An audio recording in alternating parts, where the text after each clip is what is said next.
Bonsoir Emmanuel Macron. Bonsoir. Installez-vous. Bonsoir à vous. Si vous voulez être réélu le 24 avril prochain, il vous faudra très certainement élargir les voix bien au-delà de votre propre camp. On sait que vos réserves de voix sont plutôt à gauche. Vous avez fait une première concession avec les retraites, on y reviendra tout à l'heure. Est-ce que vous êtes prêt à en faire d'autres ? Je pense qu'il ne faut pas raisonner comme ça. Je pense qu'il faut essayer d'abord d'écouter, de convaincre, d'aller auprès de toutes les Françaises et de tous les Français pour pouvoir déplier un projet qui parfois a été caricaturé, que je n'ai pas toujours pu expliquer dans le détail. Il faut écouter les colères dans ce moment-là aussi, parfois les inquiétudes, les incompréhensions. Et mon souhait, c'est aussi d'enrichir le projet qui est le mien, en regardant ce qui, dans les projets de celles et ceux qui ont décidé de me soutenir, est à la fois compatible et le rend plus fort. Mais vous savez à qui vous allez parler, quand même. Je parle à nos compatriotes, vous savez. Une élection présidentielle, c'est ça. Nous sommes un peuple, avec des concitoyens. Nul n'est d'ailleurs propriétaire de ses voix. Mais je sais qu'il y a des choses sur lesquelles on peut aller plus loin, sur l'écologie, par exemple, et d'autres sujets, qui figurent dans des projets de candidates et candidats qui n'ont pas franchi le premier tour, mais ont appelé à me soutenir. Je pense que c'est une bonne respiration. Dans les prochains jours, j'aurai à les dévoiler. Elles sont évidemment cohérentes avec le projet que je porte, parce que je pense que la clarté, la constance d'un projet, j'y tiens. Mais si je peux enrichir mon projet, vous savez, souvent les maires le font entre le premier et le deuxième tour. Quand mais c'est à l'échelle d'une commune, là. Non, c'est la respiration démocratique. Le problème de Yannick Jadot ou de Jean-Luc Mélenchon, ils sont très éloignés du vôtre. Alors, il y a une partie qui est totalement éloignée, vous avez raison. La rupture avec le capitalisme, c'est pas trop dans votre programme. La décroissance, etc., ça n'est pas dans mon programme, je vous le confirme, je ne vais pas changer. Je pense qu'il faut créer des richesses pour pouvoir redistribuer, être plus fort. Par contre, la planification écologique est une chose dont je peux me nourrir. Les éléments de proposition sur la qualité de l'air, la qualité de l'eau, la mer, sont des choses qui sont compatibles. Parfois que j'ai pu commencer, propose d'aller plus loin, je suis intéressé par ces propositions. Donc j'écoute, j'entends. Ils sont dans le programme de Jean-Luc Mélenchon. Ou Yannick Jadot. Hier à Strasbourg, vous avez dit que cette élection présidentielle était aussi, à vos yeux, un référendum sur l'Europe. Oui. L'un des talons d'Achille de l'Europe, vous le reconnaîtrez sans doute, ce sont ces frontières poreuses qui font que l'immigration clandestine existe aujourd'hui en Europe. Vous, réélu, que changeriez-vous rapidement, concrètement, efficacement ? La première chose, la réforme de Schengen, que j'ai d'ailleurs commencé à lancer sous présidence française. Schengen, c'est cet espace dont il ne faut surtout pas sortir, comme l'extrême droite le propose, mais qu'il faut réformer en lui donnant d'abord les moyens de mieux protéger ses frontières extérieures.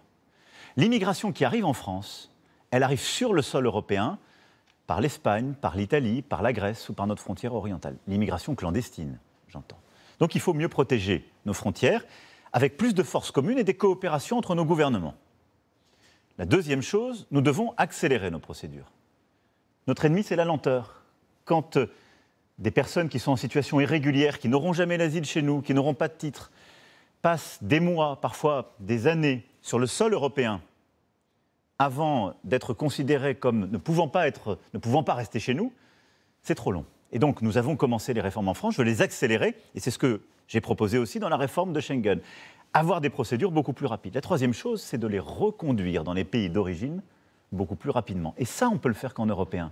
Parce qu'il faut pouvoir avoir une pression régulière, et nous sommes en train de convaincre nos partenaires, c'est-à-dire si un ressortissant de tel ou tel pays qui n'est pas admis sur notre sol français, mais dans l'espace de Schengen, n'est pas repris par ce pays, il y a des contreparties. On donne moins de visas, on donne moins d'aide. Exactement.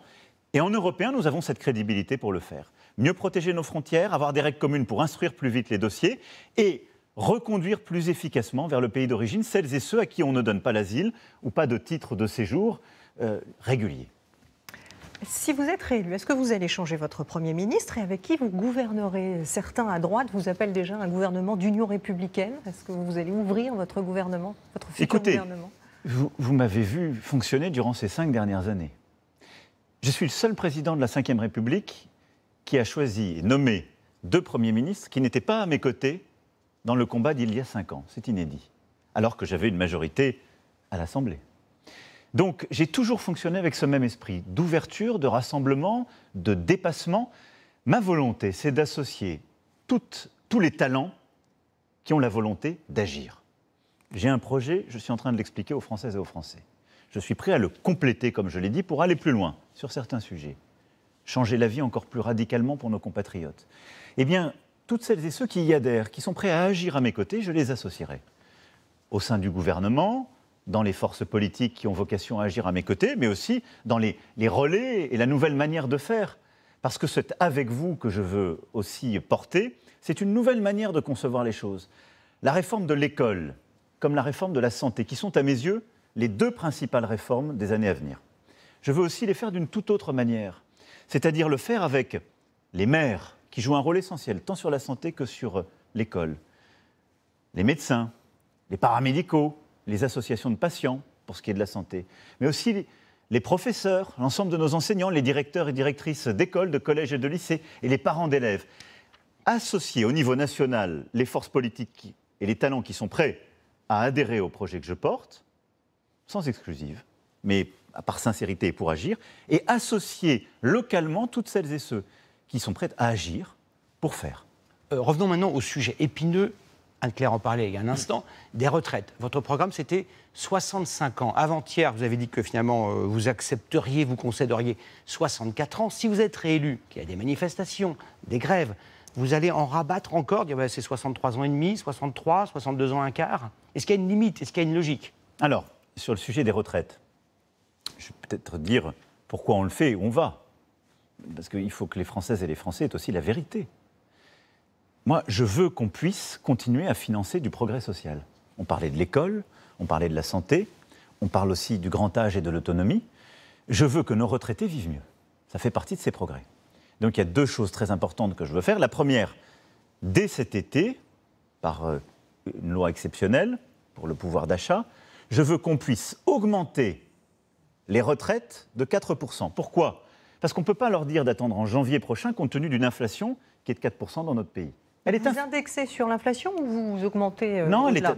Ça veut dire indexer sur l'inflation, voilà. Augmenter de 4%, mais c'est important. Et on ne peut pas attendre la fin d'année. Nous contenons l'inflation en France, beaucoup mieux que les voisins. Quand je regarde les chiffres, aux États-Unis, en Allemagne, en Espagne, en Angleterre, elle est 50 à 100% supérieure à ce que nous vivons. Parce qu'on a pris des décisions. Dès octobre, on n'a pas attendu cette élection. Mais donc, dès le 1er juillet, je vais pouvoir financer ce progrès pour nos retraités. Mais sur l'âge de départ. Deuxième chose, je veux pouvoir passer la retraite minimale pour nos retraités qui ont une carrière complète. Cette retraite minimum, elle est aujourd'hui d'un peu plus de 980 € par mois. Est-ce qu'on vit avec 980 € par mois après une vie de labeur? Non. Comme on l'a fait pour les retraites agricoles, en les passant à 1 000 €. Je veux passer cette retraite minimum à 1 100 € par mois. Pour les nouveaux retraités, comme pour toutes celles et ceux qui nous écoutent et sont déjà à la retraite. Alors, pour financer ces progrès, ces mesures de justice, moi je ne mens pas aux Français. Je ne leur explique pas qu'on va baisser les choses, faire des cadeaux, sans expliquer comment les financer. Il est donc légitime de dire, comme on ne va pas baisser le pouvoir d'achat des travailleurs en augmentant leurs cotisations, de dire on va travailler un peu plus longtemps. Alors, mais on va le faire progressivement et intelligemment. Et c'est ça, parce que je veux préciser une chose. Mais attendez, vous allez avoir il n'y a pas de recul sur ce que j'ai dit. Il y a une clarification et un temps de respiration. Ici même, hier, Marine Le Pen disait que l'âge de la retraite était une décision politique, un choix de société, que ce n'était pas une question de financement. Et elle l'a redit tout à l'heure, il y a quelques minutes. En parlant de vous, justement, je vous propose de l'écouter. Il est un ultralibéral et tous les ultralibéraux réclament en permanence de travailler jusqu'à, en réalité, plus d'âge. Donc ce que cherche à faire Emmanuel Macron, c'est à faire, en fait, baisser les pensions. Voilà, c'est tout ce qu'il souhaite faire. Et moi, je ne le souhaite pas. Ce qu'elle dit, c'est votre choix, c'est votre bon vouloir. D'autres options, tout aussi raisonnables, sont possibles. On peut laisser la retraite à 62 ans. Et que les Français n'iront jamais jusqu'à 65 ans, donc ils n'auront pas de pension complète et donc leurs pensions vont baisser. C'était un programme à peu près à cette heure de la soirée, dormaient les enfants. Mais ça n'est plus diffusé aujourd'hui. Bonne nuit les petits. Bonne nuit les petits. Merci de me corriger, Monsieur Boulot. Bonne nuit les petits. Non, il ne faut pas prendre les Françaises et les Français pour des imbéciles. Les ultralibéraux, ils sont pour la retraite par capitalisation. C'est-à-dire, ils disent, chacun cotise pour lui-même. Et advienne que pourra, vous aurez la retraite que vous avez su vous faire. Moi, je tiens à la retraite par répartition, qui est un trésor français. C'est-à-dire que les actifs, nous le sommes tous trois, les cotisations que nous payons pour la retraite ne sont pas pour nous, mais elles sont pour les retraités d'aujourd'hui. Ça, c'est la première chose. Quand vous voulez que les retraites se tiennent bien, faut soit que les cotisations, compte tenu des équilibres démographiques, nous vivons de plus en plus vieux. C'est une chance. Mais si nous voulons financer ces progrès sociaux, eh bien, soit on doit accepter de payer davantage, nous, actifs, nos cotisations, ce qui n'est pas une bonne chose parce que ça enlève du pouvoir d'achat à tous les travailleurs, et je pense que ce n'est pas le moment. Soit vous baissez les pensions, ce que va faire Mme Le Pen sans le dire, c'est d'ailleurs pour ça qu'elle ne propose pas de cadeaux sur ce sujet, elle va les fragiliser. Soit vous dites la vérité aux gens, il faudra travailler un peu plus, mais en le faisant intelligemment, en le concertant, en le négociant. Regardons tous nos voisins. Ils travaillent tous un peu plus que nous. Nous avons un système avec un âge légal qui est à 62 ans. Mais notre système, il a déjà été réformé par des majorités, d'ailleurs de droite comme de gauche. Vous avez une durée de cotisation minimale pour avoir votre pension. Ce qui fait que les gens ne partent pas à 62 ans. En moyenne, les salariés du privé hors carrière longue partent plutôt autour de 63 ans et demi. C'est l'âge médian. Et beaucoup de nos compatriotes, en particulier les femmes, qui ont des carrières fracturées, parce qu'il y a beaucoup d'arrêts, parce que c'est une injustice aujourd'hui, le modèle dans lequel nous vivons, vont parfois jusqu'à 67 ans, qui est l'âge auquel on annule la décote. Ce que je propose, et c'est ça ce que j'ai clarifié, ça n'a jamais été de passer de 62 à 65 ans l'âge légal du jour au lendemain. Mais c'est de dire, pour pouvoir financer ces progrès, pour pouvoir justement soutenir nos retraites et même les améliorer, on doit, et c'est légitime, travailler un peu plus chaque année. Et donc, je négocierai avec les partenaires sociaux dès l'été. Puis, cela passera devant les chambres, ce qui est légitime et normal. L'idée est de dire, on gardera un dispositif pour les carrières longues. Les gens qui commencent à travailler tôt doivent pouvoir partir plus tôt. On gardera pour les invalides la possibilité de partir à 55 ans. On prendra même en compte, ce qui est nouveau, la pénibilité sur le plan individuel des travailleurs, en considérant qu'il y a des tâches particulièrement difficiles sur le plan musculaire, sur le plan physique, qui justifient de pouvoir partir plus tôt. Et on décalera l'âge légal de 4 mois par an. Si on regarde 4 mois par an... Non mais je vous le dis, parce que c'est très important pour nos citoyens. Ça veut dire 2023, 4 mois de plus en 2024, progressivement. Ce qui veut dire qu'on atteindra les 65 ans en 2031. Ce que j'ai dit, c'est que 2027-2028, c'est l'âge auquel on atteindra 64 ans d'âge légal. Il faut une clause de revoyure à ce moment-là. Donc ça n'est pas renoncer ou reculer. C'est expliquer la réforme de manière plus claire et c'est de créer une respiration, un rendez-vous démocratique en se disant, si en 2027-2028, on voit qu'on a réussi à rééquilibrer les choses, eh bien à ce moment-là, parce qu'on aura peut-être, c'est ce que je souhaite, on aura agi pour le plein emploi, à ce moment-là, peut-être qu'on peut avoir une respiration. Réponse courte, si vous voulez, Emmanuel Macron, pour la prochaine question. Vous, président, comme nous tous, vous affronterez l'urgence climatique. Oui. Si vous êtes réélu en 2027, à la fin de votre second mandat, dans quel type de voiture rouleront les Français ? Thermique, hybride, électrique, hydrogène ? La voiture individuelle hydrogène, je sais que c'est la thèse de certaines ou certains, ça n'est pas aujourd'hui compétitif. Les transports en commun, on peut le faire, il y a des bus à hydrogène, il y a des transports en commun. Véhicule individuel, ça serait une fausse promesse. Par contre, ce que je veux accélérer très fortement, c'est de permettre à nos compatriotes, soit pour les uns, de passer en véhicule thermique, mais de nouvelle génération qui consomment beaucoup moins, mais surtout, ce sera l'hybride et l'électrique. Et ce que je veux, parce que l'électrique aujourd'hui est très dur à acheter pour un ménage qui vit au SMIC. Et ce que je veux faire en particulier, on a accompagné durant le quinquennat qui s'achève 1 million de Françaises et de Français pour changer de véhicule. Là, je veux faire une chose très simple, c'est un système de leasing où vous payez moins de 100 € par mois pour acquérir une voiture électrique. Et ce système, je pense qu'il est bon pour le pouvoir d'achat et il est bon pour le bilan carbone. Quelqu'un qui vit à 30 km du lieu où il travaille, il dépense en moyenne 150 € par mois pour faire le plein d'essence. Avec un tel système, il va faire beaucoup d'économies très vite, dès le premier mois. Et donc ce système de leasing, c'est à mon avis une très bonne chose. Donc je veux qu'en 2027, on roule de plus en plus, évidemment, avec de l'électrique qu'on aura aidé, qu'on ait développé une filière de véhicules électriques produits en France, et nous avons commencé avec les batteries, et que nous ayons aussi de l'hybride, parce qu'on a la possibilité de produire des véhicules hybrides en France. C'est la même chose. C'est bon pour le climat, c'est bon pour le pouvoir d'achat, c'est bon pour l'industrie. S'il vous plaît, l'insécurité. Une majorité de Français estiment que l'insécurité s'est aggravée sous votre mandat et il y a un point sur lequel ils ont raison. Le nombre de victimes de coups et blessures a augmenté de 12%. La société est devenue plus violente sous votre mandat ? La société est devenue plus violente à peu près partout en Occident. si on est juste et qu'on regarde les chiffres, les cambriolages, les vols, etc., ont baissé fortement et les violences sur les personnes ont augmenté, en particulier les violences intrafamiliales. Et le sujet des féminicides est un sujet que, collectivement, nous avons révélé par le courage de ces femmes qui ont... Alors, on a mis... D'abord, je vais être très transparent avec vous. Ce quinquennat était pour partie un quinquennat de réparation. Et donc, durant ce quinquennat, nous avons tenu les engagements que j'ai pris. Nous avons recréé 10 000 postes de policiers et de gendarmes. Donc, ce n'est pas du jour au lendemain qu'on les crée, ce n'est pas du jour au lendemain que vous avez des résultats. On a commencé, parce qu'à côté de ça, on a fait des réformes, la police de sécurité du quotidien, on a mis en place des quartiers de reconquête républicaine, avec des vrais résultats. Au moment où je vous parle, nous avons fini ce travail, 10 000 policiers et gendarmes supplémentaires sur le terrain. À côté de ça, moi j'ai engagé un travail pour les 5 années qui viennent, avec une loi d'orientation et de programmation pour le ministère de l'Intérieur, qui va conduire à continuer à réinvestir. Ça veut dire faire quoi? Continuer à embaucher. Réformer aussi le temps de travail. Et je veux saluer le travail et l'engagement du Premier ministre, du ministre de l'Intérieur, avec l'ensemble des syndicats qui ont accepté de réorganiser les choses pour plus de présence sur le terrain. Et puis on a continué à investir et on va le faire pour équiper. Parce qu'il faut changer les véhicules, on les a changés comme jamais. Il faut continuer à équiper avec les caméras, il faut continuer à rééquiper aussi nos commissariats qui étaient dans un état pas possible.